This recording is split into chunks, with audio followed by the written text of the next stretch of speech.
Hi, today I will be refuting Carrington's major claim that standardized admission tests for college are significantly flawed.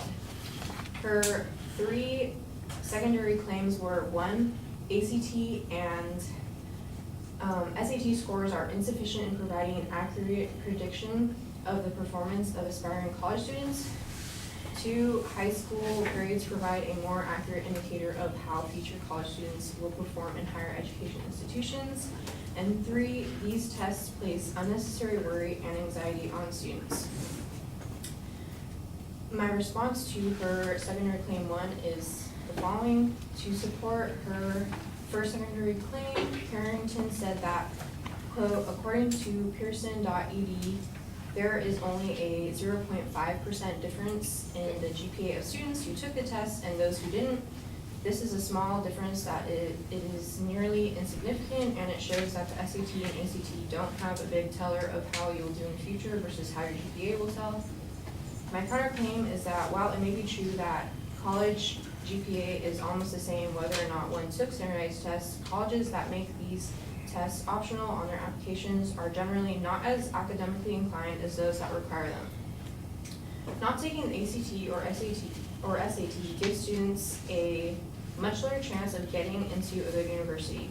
Robert Morse, chief data strategist for USA News, said that only about 5% of the four-year regionally accredited colleges in the US News Best Colleges universe says that they don't use the SAT or ACT in admissions. In Carrington's speech, she also suggested that the standardized admissions tests are biased, which results in the students taking the tests who are not properly represented to score lower than those who were not discriminated against.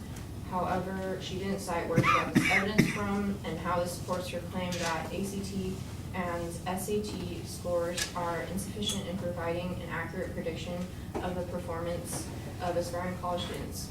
In her outline, I discovered that her claim was supported by a New York Times article where the people claiming the tests were biased were only test prep tutors who do not present an expert opinion, while it said in the same article, officials from the College Board, which administers the tests, said it had not presented negative stereotypes. They said the revamped SAT had been, if anything, more thoroughly vetted for fairness than older iterations. Content had been reviewed by experts and pre-tested on a representative sample of students. In her second claim, Carrington mentioned that high school grades provide a clear picture of how a student will perform in college.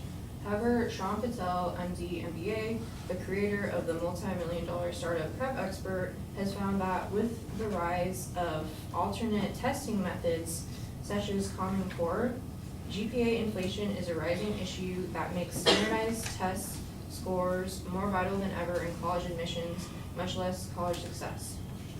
Here's an example of two students, Tony and Sasha.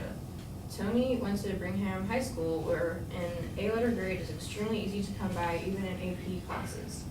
He graduates with an unweighted 3.90 and scored a 28 on his ACT. On the other hand, Sasha went to Greenton High School, where A-letter grades are hard to come by, especially in AP classes. She graduates with an unweighted 3.75 and scored a 30. Even without understanding the grade inflation at Tony's high school, 9 out of 10 college administrators will prefer Sasha in this scenario. For the third major claim, the speaker pointed out that not everyone can afford the financial burden that the SAT and ACT present to students.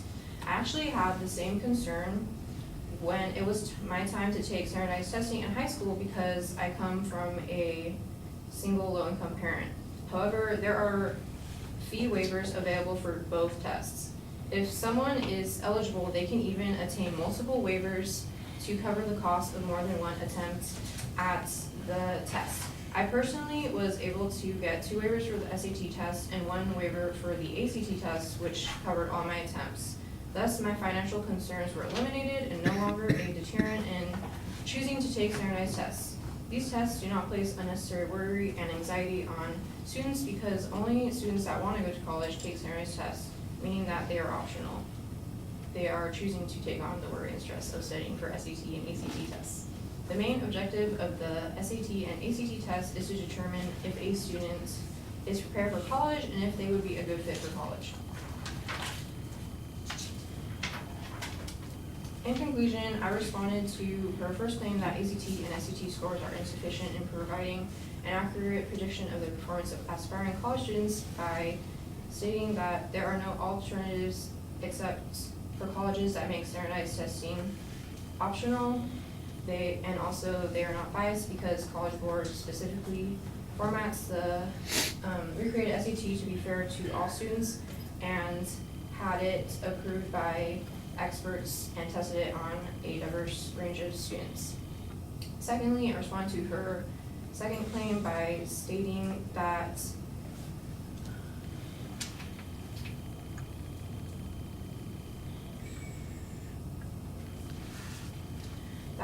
with the rise of GPA inflation, high school GPA is no longer an accurate indicator of how students will perform in college. And lastly, I responded to her third claim by saying that her evidence that it places a financial burden on students is invalid due to the availability of waivers, and that pressure builds character, and anyone taking the test to get into college will experience similar pressure in college. Thank you for listening.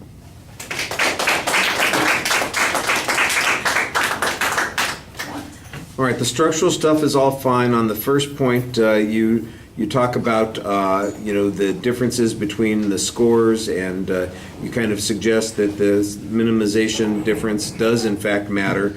You do suggest that there is a problem with the evidence that the advocate used because we're only dealing with a small number of schools that don't use these in the admission process, and in fact they are the least likely to be the schools that are most desirable or have the strongest standards, that sort of thing.